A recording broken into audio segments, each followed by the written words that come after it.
From a Japanese thread, anyone who doesn't build Gunpla as much anymore and started building other model kits instead. I started building models from other genres when Gunpla got hard to find during the boom, but they turned out to be surprisingly easy to make. If that's the topic, the images should at least be plastic models. I'm not picky. I enjoy building all kinds of models like Gunpla, cars, warships, and aircraft. Even from overseas, each one brings its own fun, so I never get bored. I put together a Chinese kit for fun and was blown away by how much better they've gotten. Chinese kits have really come a long way. But honestly, it feels like I've seen all this before. Chinese brands like Dragon and Trumpeter have been making high-quality scale models for ages. Lately, that quality has made its way to robots and other fictional characters.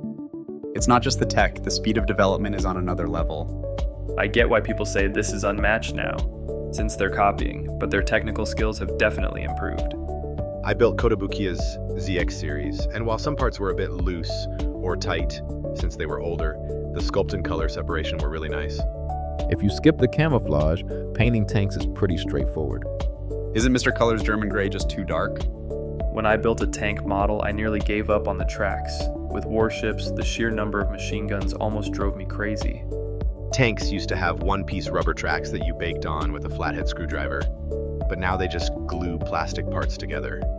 Those heat-fitted rubber tracks are left over from when they used to put motors in them. And believe it or not, some of those old kits are still being made. Besides Gunpla, I also build Bijinplas and Kotobukiya robot kits. Bokapla is a blast lately.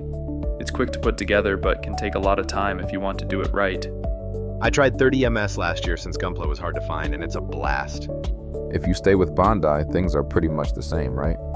It's easier to buy than Gunpla, except for that 30ms Tokai Teiyo. Ugh. They reprint pretty often, so it's all about timing.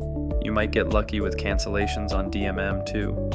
Bijinplas have been creeping in for about 7 years now, and the shelves are already packed. I heard Black Knight's cape was inspired by Tokai Teiyo's cape from Uma Musume, so I tried making Shiva's Armor Girl style with Teiyo's Bijinplas for a bit. That's just a rumor. There's an interview where the staff said they got inspired, but it wasn't really a direct reference. Those boxes are massive! Megami kits come with packed runners, and I really appreciate Bandai's multicolor molding tech that cuts down on runners. When you take the bag out to check and then try to put it back, the box just won't close right. Volks's FSS kits are awesome. For me, it's definitely Modeloid. I've got all the Gravian kits, and I can't wait for Sardian. I've been slowly picking up Patlabor and brain-powered kits, including all the store exclusives. I've got them all now. Bandai's HG and Figure Rise kits are just as easy to build as Gunpla, making them perfect for casual builders. With fewer small parts, these are easier than 100 for Gunpla. Working with non-Bandai kits really shows how stress-free Bandai kits are. I grabbed some Chinese kits when they were cheaper. They take up more space than Gunpla, so I focus on building those first.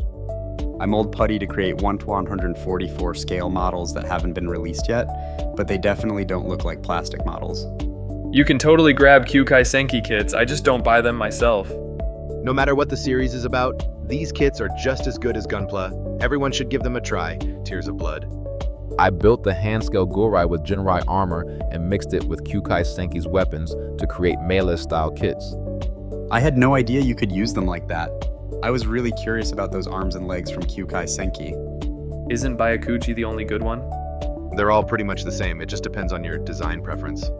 I grabbed a bunch of weapon parts. The Matrina got way tougher and cooler. Still calling it Kyoukai Senki shows how outdated it is.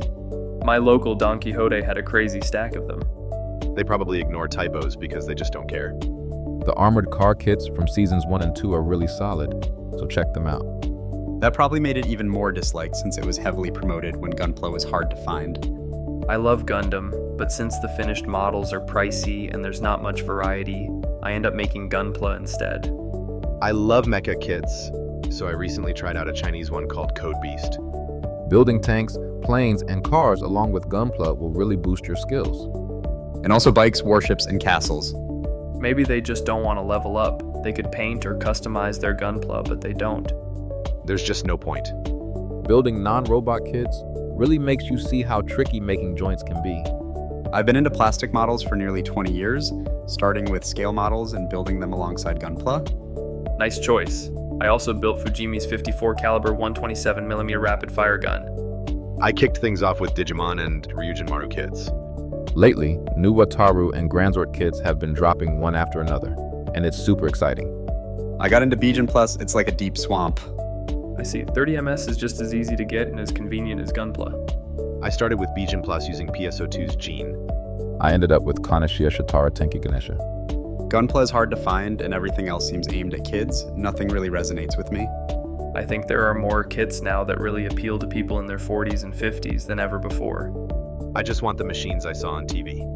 I get it. I don't want changes just to sell kits. I build models of bikes and cars since I ride both. I saw on YouTube that a new Blade Liger is coming out, so I pre-ordered it at retail price. I'm really impressed I could snag it for that price. The red one? I pre-ordered it too. Can't wait. Rockapura is a super beginner-friendly car series. They've got models like the Hustler and 86, and honestly, you could probably just buy the real ones if you wanted, Lo. I jumped into ZOE and Muv-Luv tactical machines with less competition. After jumping into Bijin Plus, I even tried Dark Advent. My credit card was valid when I reserved, but it expired by payment time, so I got banned from Premium Bandai. Now I just rely on Good Smile and Kotobukiya. I thought Bandai was the only one with easy builds and clear part separation, but I was surprised at how smoothly it went. Gunpla has more detailed parts, so it feels easier to build. But since these are cheaper, my backlog is growing about 1.5 times faster, lol. I've always built Gunpla along with Modeloid, Bukiya, and scale models, so it really sucks that Gunpla, which I can't buy at all, is the only one that's gone. Other plastic models are super easy to get. Gunpla keeps getting pricier, so since the unbuyable COVID days, I've mostly switched to warship models.